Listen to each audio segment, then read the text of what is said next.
आवाज आ रही है ना? Ma'am good morning. Good morning.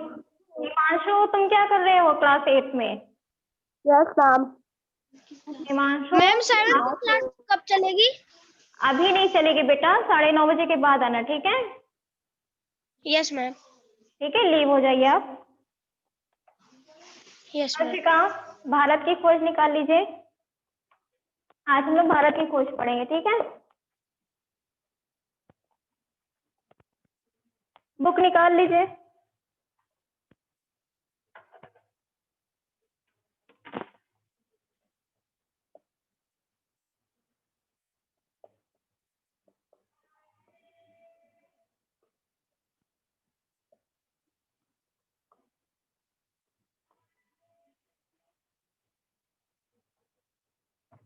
निकाल ली हो वंशिका?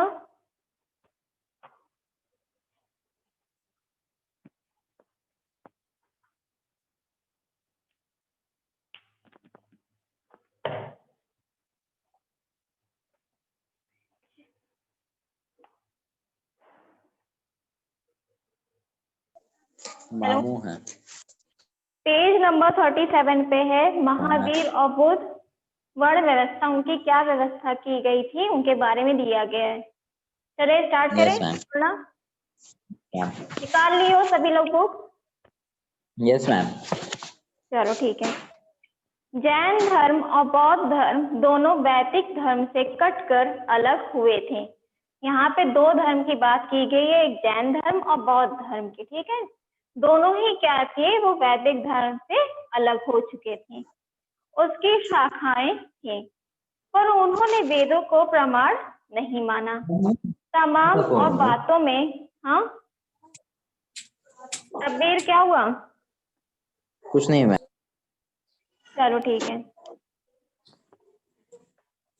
क्या था कि वेदों को प्रमाण नहीं माना। तमाम और बातों में सबसे बुनियादी बात यह है कि आदि कारण के बारे में वे या तो मौन है या उसके अस्तित्व से इनकार करते हैं। दोनों अहिंसा पर बल देते हैं, मतलब जो दोनों धर्म हैं, जैन धर्म और बौद्ध धर्म, दोनों ही किस पे देते हैं? अहिंसा पर बल देते हैं। और ब्रह्मचारी भिक्षुओं और पुरोहितों के संग बनाते हैं। उनके नजरिए एक हद तक यथार्थवादी और बुद्धिवादी है। मतलब जो यथार्थवादी मतलब वो होता है जो वास्तविकता है उसी को ही वो लोग मानते हैं। जैन धर्म का एक बुनियादी सिद्धांत यह है कि सत्य हमारे दृष्टिकोण की सापेक्षा में होता है। इसमें जीवन और विचार में तपस्या के पहलू पर बल दिया गया है। जैन धर्म के संस्थापक महावीर और बुद्ध समकालीन थे। इसमें बताया गया है कि जैन धर्म के जो संस्थापक थे, याद होना चाहिए, महावीर और बुद्ध समकालीन थे और दोनों क्षत्रिय थे। बुद्ध की मृत्यु ईसा पूर्व 544 में 80 वर्ष की आयु में हुई और तभी बौद्ध संबंध शुरू हुआ। इतिहासकारों ने बाद की तारीख यानी ईसा पूर्व 487 दी। यह अजीब संयोग है कि मैं पंक्तियां बौद्ध संबंध 2488 की पहली तारीख की वैशाखी पूर्णिमा के दिन लिख रहा हूँ। बौद्ध साहित्य में लिखा है कि बौद्ध का जन्म वैशाख मतलब मई जून के महीने में इसी पूर्णिमा के दिन हुआ था। इसी तिथि को उन्हें बौद्ध प्राप्त हुआ और अंत में उनका निर्वाण भी इसी तिथि को हुआ। मतलब जो 2488 है उनका जन्म वैशाख में माना जा रहा था। बुद्ध में लोक प्रचलित धर्म, अंधविश्वास, कर्मकांड एवं पुरोहितों के प्रपंच, उनके साथ जुड़े हुए निहित स्वार्थों पर हमला करने का साहस था। उन्होंने आध्यात्मिक धर्म वैज्ञानिक नजरिए की तथा चमत्कारों, अलौकिक व्यापारों आदि की भी निंदा की। उनका आग्रह तर्क, विवेक और अनुभव पर था। उनका बल नैतिकता पर था। उनकी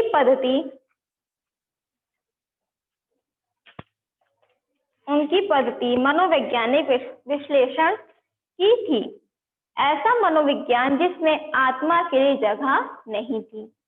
बुद्ध ने वर्ण व्यवस्था पर सीधा वार नहीं किया, लेकिन अपनी संघ व्यवस्था में उन्होंने कोई स्थान नहीं दिया। यह विचित्र और महत्वपूर्ण बात है कि भारतीय इतिहास के लंबे दौर में पुरोहितों, परपंच और वर्ण व्यवस्था की कठोरता के विरुद्ध बड़े लोगों ने बार बार चेतावनी दी है। फिर भी धीरे धीरे वर्ण व्यवस्था का विकास और विस्तार हुआ। इसने भारतीय जीवन के हर पहलू को अपने शिकंजे में जकड़ लिया। जात के विरोधियों के बहुत से अनुयायी पर समय के साथ उनके समुदाय की अपनी एक अलग जात बन गई। जैन धर्म जो अपने मूल धर्म के विरोध में खड़ा हुआ था, जात के प्रति सहिष्णु था और खुद उसने अपने उसके अनुरूप बना लिया था। इसलिए आज भी यह जिंदा है और जारी है, तो लगभग हिंदू धर्म की एक शाखा के रूप में। ये क्या है? एक बौद्ध धर्म जो है एक हिंदू धर्म से ही जुड़ा हुआ एक धर्म है। ठीक है। बौद्ध धर्म ने जाति व्यवस्था को स्वीकार नहीं किया था। जैसे हम लोग जाति व्यवस्था को मानते हैं, जिसमें हम लोग की कैटेगरी है हिंदू में, तो हिंदू मुसलमान सब में, तो इसमें क्या कहा गया कि बौद्ध धर्म में इसमें कोई भी जाति व्यवस्था को नहीं माना था। वह अपने विचारों और दृष्टिकोण में ज्यादा स्वतंत्र रहा। वो सोचते हैं बौद्ध धर्म के लोग कि हमारे जो विचार दृष्टिकोण है उन्हीं के आधार पे हमारा जाति धर्म, हम स्वतंत्र हैं। अंततः वह भारत से बाहर निकल गया, जो कि भारत और हिंदूवाद पर उसका गहरा प्रभाव पड़ा। बुद्ध की शिक्षा क्या थी उसके बारे में यहाँ पे बताया गया है। बुद्ध को संदेश उन भारतीयों के लिए बहुत नया और मौलिक था जो बाह्य ज्ञान की गुत्थियों में डूबे रहते हैं। बुद्ध ने अपने शिष्यों से कहा, सभी देशों में जाओ, इस धर्म का प्रचार करो। उन्होंने क्या कहा? अपने जो शिष्य थे उनसे कहा कि जाइए आप लोग और अब इसका जो भी कहते नहीं धर्म का प्रचार प्रसार करना, तो उन्होंने कहा कि जाइए और इसका धर्म का प्रचार प्रसार कीजिए। फिर क्या हुआ? उसके बाद इस धर्म में सभी जातियां आकर इस तरह मिल जाती कि जैसे समुद्र में नदियां। उन्होंने सबके लिए करुणा का, प्रेम का संदेश दिया, क्योंकि इस संसार में घृणा का अंत घृणा से नहीं होता, घृणा का अंत प्रेम से होता। हम क्या करते? किसी से प्रेम करते तो हमें भी उसके बदले में क्या मिलेगा? प्रेम मिलेगा। अगर हम घृणा करते हैं, दूसरा भी हमें घृणा करेगा, लेकिन हमें ऐसा नहीं करना चाहिए। हमें प्रेम का व्यवहार, अगर कोई हम पे गुस्सा करता है या हमसे नफरत करता है, फिर भी हमें उसके साथ प्रेम का व्यवहार रखना चाहिए। अतः मनुष्य का क्रोध पर दया से और बुराई पर भलाई से काबू पाना चाहिए। यह सदाचार और आत्मानुशासन का आदर्श था। युद्ध में भले ही कोई 1000 आदमियों पर विजय पा ले, पर जो अपने पर विजय पाता है, सच्चा विजेता वही होता है। मनुष्य की जाति जन्म से नहीं बल्कि केवल कर्म से तय होती है। हम लोग क्या करते हैं? मनुष्य के ऐसे जानते हैं कि हमारे जात का है, उसका जात का है, ये चीज हमें नहीं करना चाहिए। हमें क्या करना चाहिए? इंसान का कर्म देखना चाहिए, हाव भाव देखना चाहिए कि उसका ऐसा भी नहीं कि बहुत ऊंचे कास्ट के हो जाओ और आपका कर्म ही नहीं सही है, आप दूसरों को सताएं या फिर शोभा नहीं दे रहा है। उन्होंने बौद्ध ने यही बताया है। उन्होंने यह उपदेश न किसी धर्म के समर्थन के आधार पर और न ईश्वर या परलोक का हवाला देकर दिया। उन्होंने विवेक, तर्क और अनुभव का सहारा लिया और लोगों से कहा कि वे अपने मन के भीतर सत्य की खोज करें। हम लोग को क्या करना चाहिए कि हमें खुद ही सोचना चाहिए क्या सही है और क्या गलत है। सत्य की जानकारी का अभाव सब दुखों का कारण है। जब हमें सत्य की जानकारी हो जाएगी, हमारे दुख भी अपने आप खत्म हो जाएंगे। ईश्वर या पर ब्राह्मण का अस्तित्व है या नहीं, उन्होंने नहीं बताया। वे न उसे स्वीकार करते हो न इनकार। जहां जानकारी संभव नहीं है, वहां हमें निर्णय नहीं देना चाहिए। इसलिए हमें अपने आप को उन्हीं चीजों तक सीमित रखना चाहिए जिन्हें हम देख सकते हैं और जिनके बारे में हम निश्चित जानकारी हासिल कर सकते हैं। बुद्ध की पद्धति मनोवैज्ञानिक विश्लेषण की पद्धति थी। मतलब कहने का था साइकोलॉजी जो होती है उनकी साइको थी कि उनकी बुद्धि जो थी वो साइको की तरह काम कर रही थी कि हर चीज में वो विश्लेषण कर रहे थे, एनालिसिस कर रहे थे हर चीज की। और इस बात की जानकारी हैरत में डालने वाली है कि अधुनातन विज्ञानों के बारे में उनकी अंतर्दृष्टि कितनी गहरी थी। जीवन में वेदना और दुख का बौद्ध धर्म में बहुत बल दिया गया है। बुद्ध ने जिन 4 आर्य सत्यों का निरूपण किया उनका संबंध दुख का कारण, दुख के अंत की संभावना, उसे समाप्त करने के उपाय से है। दुख की इस स्थिति के अंत से निर्वाण की प्राप्ति होती है। बुद्ध का मार्ग मध्यम मार्ग था। यह अतिशय भोग और अतिशय तप के बीच का रास्ता है। अपने शरीर को कष्ट देने के अनुभव के बाद उन्होंने कहा, जो व्यक्ति अपनी शक्ति खो देता है वह सही रास्ते पर नहीं बढ़ सकता। यह मध्यम मार्ग आर्यों का अष्टांग मार्ग था। सही विश्वास, सही आकांक्षाएं, सही वचन, सही आचरण, जीवन यापन का सही ढंग, सही प्रयास, सही विचार और सही आनंद, इनके क्या थे? आर्यों का अष्टांग। अष्टांग मतलब होता है 8 नियम। क्या थे आर्यों का? क्या था?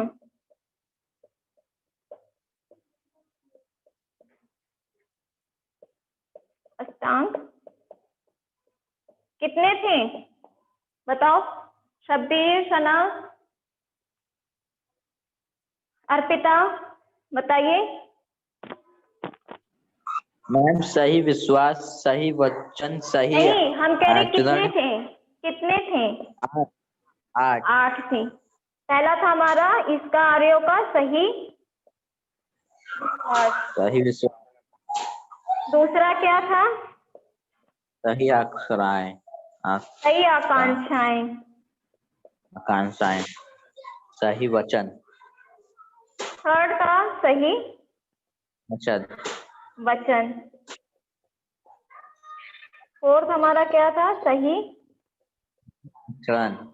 आचरण। ठीक, फिर उसके बाद क्या था? 5वां जीवन यापन का सही ढंग, कि हमें अपना जीवन किस तरह से व्यतीत करना चाहिए उसे हमें ढंग पता होना चाहिए। ठीक है। 6 था सही प्रयास। हम किस तरह की ओर जा रहे हैं, किस दिशा में जा रहे हैं, उसका हमें सही से प्रयास करना चाहिए। ठीक है। और फिर सही विचार, हमें विचारों को अपने स्वतंत्र रखने चाहिए। ठीक है। लास्ट क्या था? सही आनंद। हमें उन्हीं का ही आनंद का लाभ उठाना चाहिए जिसके हम हकदार हैं। ठीक है। ये 3 के अष्टांग मार्ग, मतलब 8 नियम थे जो इन्होंने बताए थे। ठीक, समझ में आ रहा है बाकी को?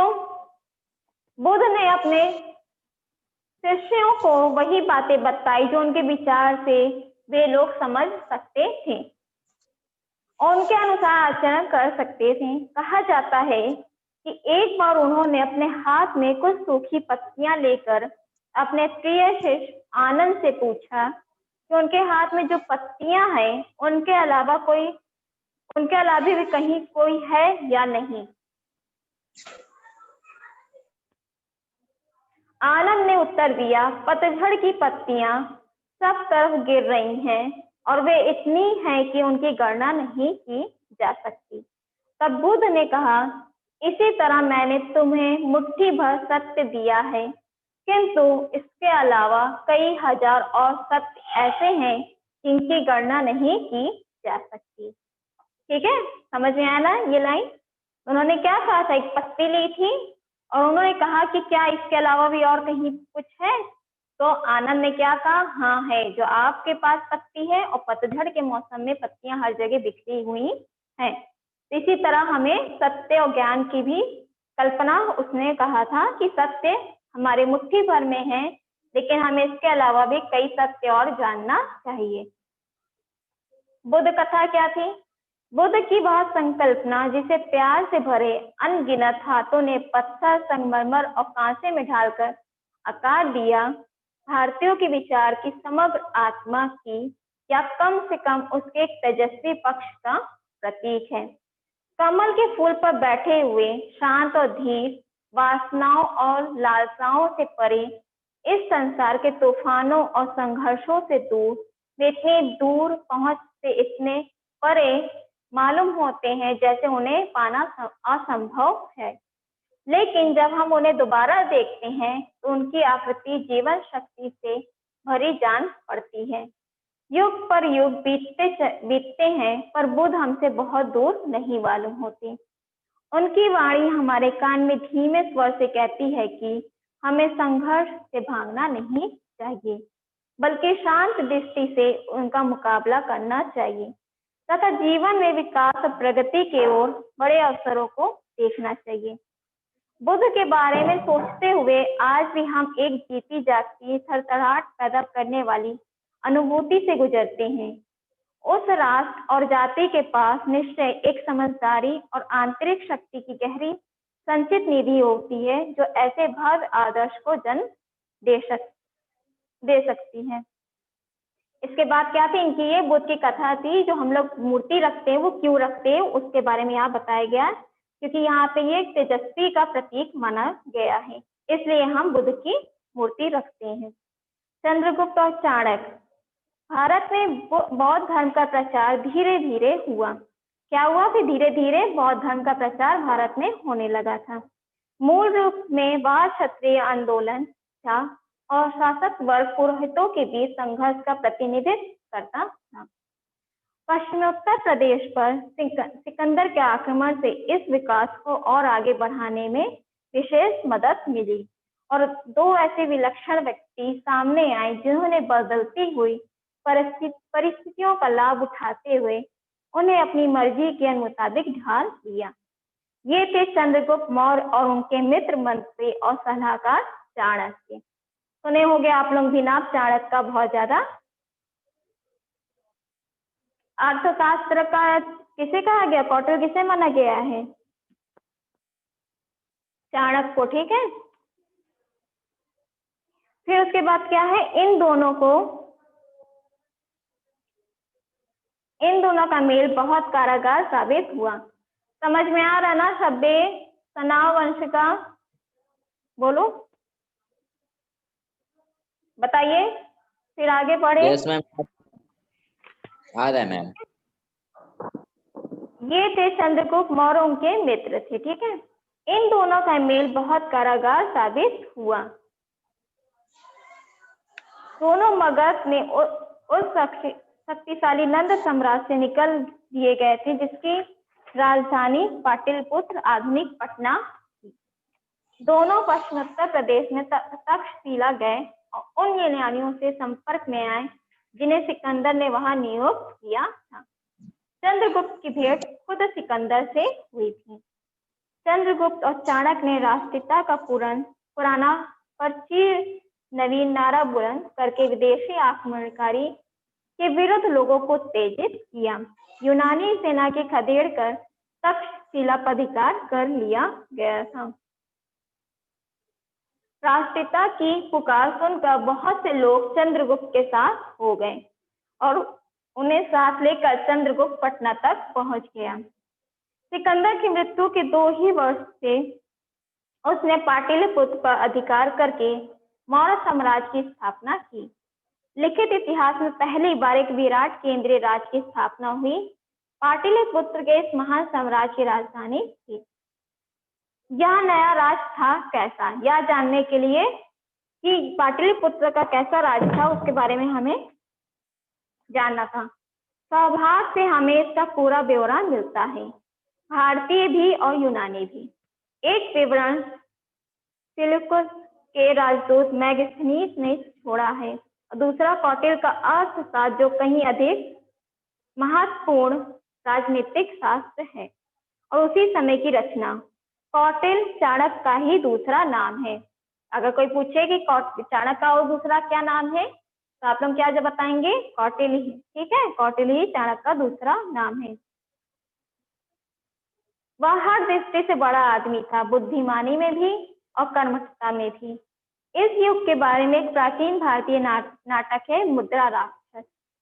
इस नाटक में चाणक्य की तस्वीर उभरती है, साहसी और षड्यंत्री अभिमानी और प्रतिशोधी जो न कभी अपमान को भूलता है न अपने लक्ष्य को उजड़ होने देता है। दुश्मन को धोखा देने और पराजित करने के लिए वह हर तरीके का इस्तेमाल करता है। वह सम्राट की बागडोर हाथ से संभाले रहता है और सम्राट को स्वामी की तरह नहीं बल्कि एक प्रिय शिष्य की तरह देखता है। अपने जीवन में वह सादा और तपस्वी है। ऊंचे पदों का शान शौकत में इसकी दिलचस्पी नहीं है। जब वह अपनी शपथ पूरी कर लेता है और अपने उद्देश्यों में सफल हो जाता है तो वह सेवानिवृत्त होकर चिंतन मनन का जीवन बिताना चाहता है। अपने लक्ष्य को पूरा करने के लिए शायद ही कोई ऐसी बात रही हो जिसने करने में चाणक्य को किसी प्रकार का संकोच होता। चाणक्य के अर्थशास्त्र में व्यापक स्तर पर अनेक विषयों पर लिखा गया है। उसमें शासन के सिद्धांत और व्यवहार के लगभग सभी पहलुओं पर विचार किया गया है। इसमें चंद्रगुप्त की विराट सेना का विस्तार से वर्णन किया गया है। मतलब जो चंद्रगुप्त की सेना थी, विराट बड़ी सेना थी, उसके बारे में ही यहाँ पे वर्णन किया गया है। चाणक्य का कहना है कि केवल संख्या से कुछ नहीं होता। उनका क्या कहना है कि आप बड़ी जितनी भी सेना ले आए उससे कुछ नहीं होता। अनुशासन और उचित नेतृत्व के अभाव में वो बोझ बन जाते हैं। इसमें रक्षा की किलेबंदी के बारे में भी बताया गया है। पुस्तक में चर्चित अन्य विषयों में व्यापार, वाणिज्य, कानून और न्यायालय, नगर व्यवस्था, सामाजिक रीति रिवाज, विवाह और तलाक, स्त्रियों के अधिकार, कर लगाना और कृषि कारखानों को चलाना आदि के बारे में भी, कसाई खाने, पासपोर्ट और जेल सब शामिल हैं। इसमें विधवा विवाह को मान्यता दी गई है और विशेष परिस्थितियों में तलाक को भी। इसमें क्या बताया गया, पहले क्या होता था, जब स्त्री विधवा हो जाती थी उनकी दूसरी शादी नहीं होती थी। लेकिन उन्होंने क्या किया है कि इसमें जो वर्णन किया गया है अर्थशास्त्र में, उन्होंने कहा है कि विधवा की दूसरी शादी भी हो सकती है और तलाक भी किया जा सकता है। अपने राज्याभिषेक के समय राजा को इस बात की शपथ लेनी पड़ती थी कि प्रजा की सेवा करेगा। उसका सुख उसकी प्रजा के सुख में है। उसकी खुशहाली में वह उसी को अच्छा समझेगा जो उसकी प्रजा को अच्छा लगेगा, और उसे नहीं जो खुद को अच्छा लगे। यदि राजा उत्साही होगा तो प्रजा समान रूप से उत्साही होगी। सार्वजनिक काम राजा की मर्जी के मोहताज नहीं होते। उसे खुद हमेशा इनके लिए तैयार रहना चाहिए। यदि कोई राजा अनीति करता है तो उसकी प्रजा को अधिकार है कि उसे हटाकर किसी दूसरी को जगह पर बैठा दे। इन्होंने क्या बताया था कि प्रजा की जहाँ खुशी है राजा की भी वहां पे खुशी है। अपने मुताबिक यहाँ पे राजा को नहीं चलना था। तो प्रजा को इतना भी अधिकार है कि अगर उनका राजा सही काम नहीं कर रहा है तो प्रजा पूरे तरीके से उस राजा को हटा के दूसरे राजा को वहां पे रख सकती है। ठीक है, तो आज के लिए बस इतना ही। समझ में आ गया सबको? ठीक है, कोई कंफ्यूजन इसमें? शब्बीर? नहीं है मैम। ठीक है, तो जो अशोक वाला बच्चा है लास्ट है, ये आप पढ़ लोगे। फिर नेक्स्ट डे से हम 4th वाला चैप्टर स्टार्ट करेंगे। अशोक वाला पढ़ लेंगे आप लोग, उसमें जो ना समझ में आए बता दीजिएगा। ठीक, अर्पिता, वंशिका, कुछ तो रिप्लाई कीजिए आप लोग भी। Okay ma'am. ठीक है, अशोक वाला पढ़िएगा, जो ना समझ में आए हमसे। ठीक, चलो ठीक है, फिर नेक्स्ट डे से नेक्स्ट चैप्टर स्टार्ट करेंगे। बाय। Bye ma'am.